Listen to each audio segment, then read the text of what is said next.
어제 김행 여가부 장관 후보자, 유인천 문체부 장관 후보자 청문회 진행됐습니다. 민주당에선 두 후보 모두 자격 미달이라는 입장인데요.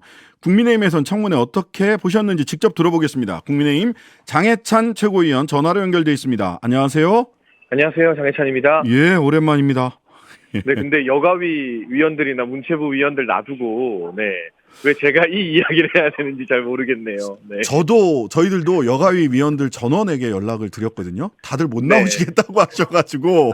그래서 제가 서두에 무슨 말씀을 드리고 싶냐면, 네. 우리 국민의힘 국회의원님들 방송 인터뷰 좀 제발 적극적으로 하시라. 박수! 네. 박수! 제가 최고위원으로서 이런 당부와 경고 말씀을 좀 우리 당 의원님들한테 하고 싶네요. 네. 네. 아유, 저희들도 일주일 내내 어차피 그 정해진 일정이었기 때문에 내내 연락을 네. 드렸거든요. 근데 네. 다들 뭐 안 나오신다고 하셔가지고. 예. 아무리 MBC라도 할 건 해야죠. 네. 예, 저 물지 않습니다. 꼭 나와주시기 네. 바랍니다. 네. 자, 어제 그 밤 10시경에 청문회 도중 여당 의원들과 김행 후보자 함께 퇴장한 뒤에 정회 후에 돌아오지 않으셨어요. 이거 저도 처음 보는 일인데, 이게 뭐 오늘 12시까지 일단 기다리겠다라고 해서 여가위는 어쨌든 열려있는 상태인데, 이거 어떻게 정리되는 겁니까? 그러니까 저는 무엇을 처음 봤냐면, 예. 이 인사청문회를 담당하는 상임위원장이 장관 후보자에게 사퇴 운운하는 것을 제가 처음 봤습니다. 네. 그래서 이 문제의 매듭을 풀기 위해서는 권인숙 위원장이 먼저 겸허하게 사과를 해야 된다고 생각을 하고요. 네. 일부 언론에서 그리고 지금 인터뷰를 하고 있는 MBC 등에서도 김행 후보자에게 뭐 주랭랑이다 뭐다 하는 말도 안 되는 표현을 써서 비난을 하고 있는 것 같은데 사건의 순서를 따지면 김행 후보자가 청문회를 거부하거나 도중에 나간 것이 아니라 청문회에서 야당이 정말 말도 안 되는 인신공격을 해도 잘 참으면서 대응을 하고 있었는데 상임위원장이 편향적인 모습을 보이자 국민의힘 청문위원들이 이대로는 할 수 없다고 먼저 박차고 나간 것이고요. 여당에서 상임위원장, 그 인사청문위원장의 사과 이전엔 이걸 제기할 수 없다는 입장을 밝혔기 때문에 장관도 이 문제가 여야 합의로 풀릴 때까지 기다리고 있는 것이지 이 문제의 매듭을 먼저 풀어야 되는 것은 이 인사청문위원장의 지위를 망각하고 후보자에게 사퇴 운운하는 편향적인 진행을 한 권인숙 위원장의 사과가 우선이다라는 생각을 하고 있습니다. 네. 자, 정치적으로는 그렇고요. 법적으로 보자면 그러면 법이나 관행, 뭐 국회에서는 또 관행도 있으니까 양당 간에 합의도 필요하고 뭐 그럴 수 있다고 저는 봅니다. 그런데 장관 후보자는 어느 한 정당의 의원은 아니잖아요. 장관 후보자와 네. 국민의힘의 권인숙 위원장에 대한 태도는 좀 분리하는 게 국민들이 납득이 더 쉽지 않을까요? 그런데 인사청문회 자체가 여당이든 야당이든 한쪽 이 정당이 완전히 참석하지 않고 없는 상태로 진행되었던 전례나 관행도 거의 없기 때문에 이 문제는요. 사실 애초에 여가위 일정을 민주당이 단독으로 잡아서 국민의힘이 반발하지 않았습니까? 그때 홍영표 원내대표와 저희 당의 윤재욱 원내대표가 만나서 이 민주당 여가위에서 사과를 하면 청문회 참석하겠다고 해서 권인숙 위원장이 유감 표명을 했어요. 그렇게 합의하면서 시작된 청문회거든요. 마찬가지로 이번 위원장의 사퇴 발언에 대해서도 권인숙 위원장이 다시 한번 사과나 유감 표명을 하면서 충분히 풀 수 있는 건데 지금 어떻게 보면 민주당은 또 민주당대로 국민의힘대로 너무 극단적으로 가고 있어서 장관이 이 청문회를 못 마치는 상황이 초래된 것은 아닌가. 물밑에서 빨리 양당 간사들이 만나서 권인숙 위원장의 사과를 좀 이끌어내고 청문회 남은 절차가 전 잘 마무리됐으면 좋겠습니다. 자, 어제 계속해서 그런 밤 10시경에 그 사태가 벌어진 촉발될 때는 전후 관계에서 자료 제출 요구와 자료를 제출하지 못하겠다. 뭐 이런 얘기들이 공반이 계속 오갔어요. 근데 보니까 김행 후보가 저희 하이킹 나올 때도 판넬을 자주 들고 나오셨는데 판넬을 들고 나오셨더라고요. 근데 네네. 그 판넬에 원자료를 그러면 제출을 하시라라고 했더니 내 말을 믿어라 라는 말씀을 하셨어요. 그 말을 믿어라라고 하고 원자료 제출을 안 하는 거 이건 어떻게 보세요?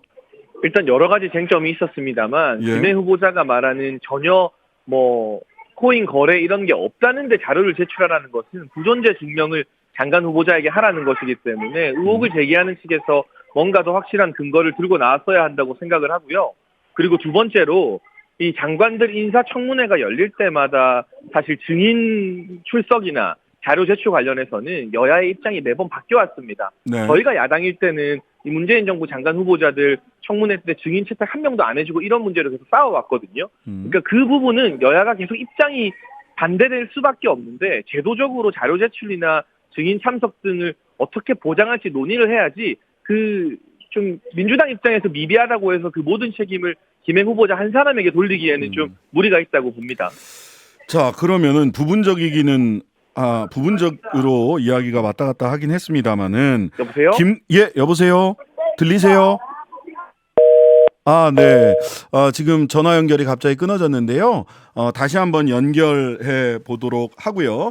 김행 후보자 청문회는 아직 끝나지는 않았습니다. 오늘 12시까지 계속해서 민주당 쪽에서는 개회된 상황이니까 김행 후보자가 오기를 기다리고 있다라고 하는데요. 지금 김행 후보자 관련 이슈 인터뷰 장해찬 국민의힘 최고위원과 진행 중이었는데요. 예, 다시 연결됐다고 하네요. 최고위원님 들리세요? 다시 또 연결을 해봐야 될 것 같습니다.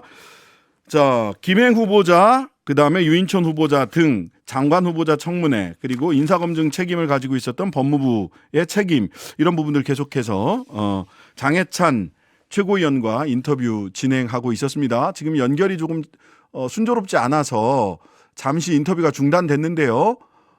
다시 연결 바로 해보도록 하겠습니다. 하고 있는 중입니다. 김건희 여사와의 친분 문제, 그 다음에 용해인 의원 등이 제기한 여성가족부 장관으로서의 성인지 감수성이 떨어진 문제 등등 해가지고 여당 최고위원은 어떻게 보고 있는지 다시 연결되었다고 하네요. 장해찬 최고위원님. 네, 갑자기 전화가 끊기고 연결이 안 돼서 저도 좀 당황했습니다. 예. 자, 김건희 여사와의 친분 의혹도 제기됐습니다. 이건 어떻게 해명이 다 됐다고 보시나요? 근데 저는 이제 여당 최고위원으로서 그런 의혹에 대해서 좀 알아볼 수 있는 위치에 있지 않습니까? 그런데 네. 김건희 여사와의 친분이나 김건희 여사가 추천했다는 것은 전혀 근거 없는 낭설이고요. 네네. 민주당에서도 양경수 의원이 일단회라고 하는 모임을 이야기하다가 결국 김행 후보자가 거기에 가입한 적이 없다는 사실이 알려지자 나이 아이고 또 끊어지네요. 아무래도 오늘 원만하지가 않습니다.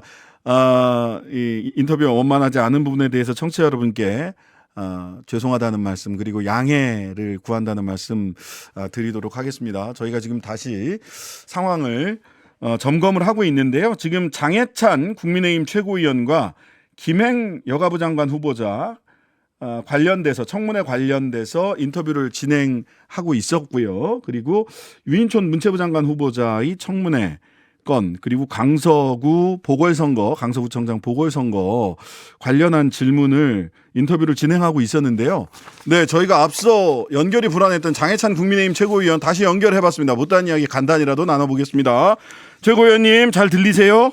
네, 드디어 연결이 잘 되는 것 같습니다. 네. 한 5분 정도밖에 안 남아서 두 가지만 딱 여쭤보겠습니다.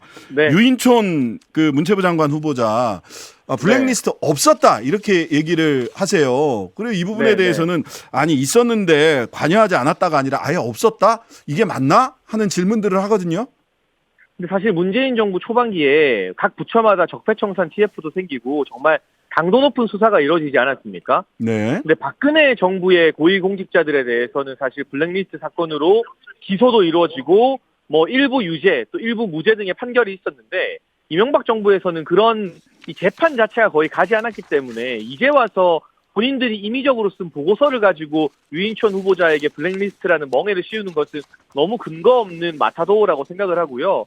오히려 제 주변에 기생충 교수로 유명한 서민 교수님 아시죠? 네.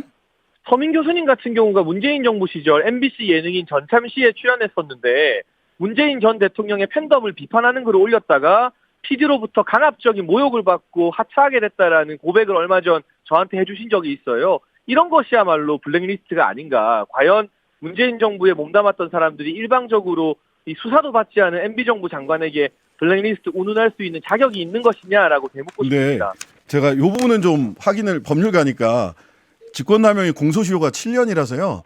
그 당시에 MB 때 분들은 공소시효가 이미 다 지나갔을 때다. 요거는 좀 구분을 해서 이야기를 하는 게 좋을 것 같다 싶은 생각이 하나 이제 들고요. 공소시효 때문에 네. 사법 절차를 진행하지 못했다는 주장도 있을 수 있으나 예. 그 당시 그러면 MB 정부 말기에 있는 사람들은 분명히 이 7년이라는 하에서 수사해서 기소할 수 있었는데 블랙리스트라는 걸 MB 정부 초기에만 하다가 말기에는 안 한다? 이것도 전 좀 이해하기 어렵고요. 한 가지 제가 예를 들면 저희 네. 서민 교수님 예를 들었는데 저희 당에서 얼마 전에 후쿠시마 오염 처리수 관련된 논란 때문에 자우림이라는 밴드를 비판한 적 있지 않습니까? 저도 비판을 했었고 네. 그런데 집권 여당의 당대표와 최고위원이 비판을 한 직후에도 문화체육관광부에서 주최하는 행사에 이 자우림이 또 음악가로서 멋지게 행사를 하고 공헌을 했거든요.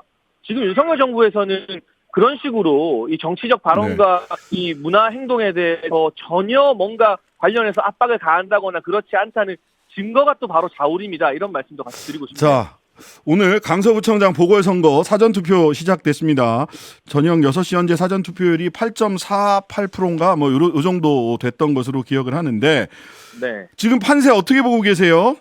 그러니까 사실은 저희에게 어려운 선거입니다. 강서구가 원래 험지이기도 하고요. 저희가 묵묵히 따라가는 도전자 입장이라고 생각을 하는데요. 다만 강서구 주민 여러분들께 이 중앙 정치의 정쟁이 이슈가 아니라 강서구 개발이나 뭐 빌라를 아파트로 만드는 지역 변화와 관련해서 누가 더 유능한 후보인가에 대해 마지막까지 호소드려야 되는 상황이라고 보고 있습니다. 네. 예. 근데 이게 그 내년 총선의 전초전이고 바로미터다라고 이렇게 많이들 의미 부여를 하는데 저희들이 뭐 구상찬 선대위원장이나 이런 분들이랑 인터뷰 해보면 총선 바로미터 아닙니다. 이렇게 얘기를 하시거든요. 성격이 물론 어떻습니까? 총선과 지방선거의 성격이 다르고 아직 총선까지 시간이 남아있지만 저는 어느 정당이 이기던 지던 강서구 보궐선거에서 나타나는 민심을 회초리로 여기고 반성하고 쇄신하는 정당이 총선에 약이 될 수 있다고 생각하기 때문에 네. 승리했다고 해서 자만할 것도 아니고 만에 하나 민주당이 패배하든 국민의힘이 패배하든 그 결과에서 뭔가 교훈을 얻고 국민께 더 낮아지는 계기로 삼아야 한다고 생각합니다. 분명한 유의미한 영향은 있겠으나 이 결과 자체가 고정적으로 가는 것은 아니다. 양당이 이걸 어떻게 받아들이느냐에 따라 총선을 앞두고 민심은 얼마든지 변할 수 있다고 생각합니다. 그 언론에서는 국민의힘이 만약 패배할 경우에는 김기현 지도부 교체론 뭐 이런 얘기도 있어요.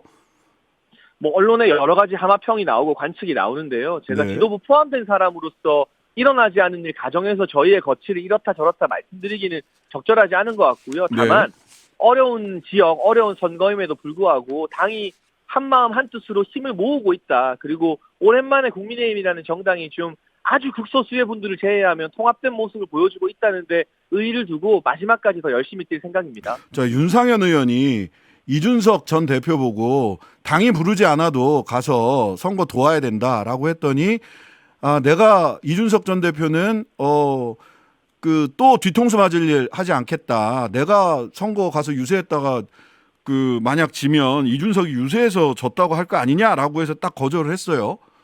이거 어떻게 이준석 전 대표는 어떻게 하는 게 당에 도움이 되겠습니까? 일단 정강인이라는 분이 뭐 18% 차이가 날 거다 뭐다 하면서 이 사석에서나 할 법한 전망을 방송에서 하면서 죄를 뿌리는 것 자체가 매우 무책임한 행동이라고 보고 있고요. 네. 저는 뭐 누가 오는 게 도움이 된다 안 된다를 떠나서 해당 논란을 보면 윤상현 의원은 그래도 우리 당의 중진답게 성숙한 분인 것 같고 반면 이준석 전 대표는 여전히 좀 유아적인 사고, 치기 어린 사고를 벌이지 못했구나 하는 아쉬운 마음이 들 뿐입니다. 네, 유아적 치기 어린 사고다. 자, 지금 오늘 투표율 아까 8.48%라고 말씀을 드렸는데 투표율 변수, 즉 국민의힘은 투표율 낮을수록 유리하고 민주당은 투표율 높을수록 유리하다라고 하는 언론의 일반적 분석 어떻습니까? 근데 저희도 사전투표 동료를 굉장히 열심히 하고 있고요. 사실 네. 보수 지지층이 선관위의 부실한 선거 관리 때문에 사전투표를 좀 부신하는 경향이 있는데 지도부가 나서서 지난 대선 때부터 투표 열심히 해주세요라고 말씀드리고 있기 때문에 투표율이 낮다고 저희에게 불리하다는 인식에 저희가 지금 동의하고 그 방향으로 힘을 보태고 있지는 않습니다. 어쨌든 민주주의에서는 투표 많이 해주시는 게 좋은 일이기 때문에 유불리를 떠나서 투표 많이 해주시면 좋겠습니다. 사전투표는 많이 해야 된다라는 말씀까지 오늘 말씀 여기까지 듣겠습니다. 지금까지 국민의힘 장해찬 최고위원이었습니다. 감사합니다. 감사합니다. 하루 종일 기다려지는 진짜 시사. 평일 저녁 6시 5분 신장식의 뉴스 하이킥.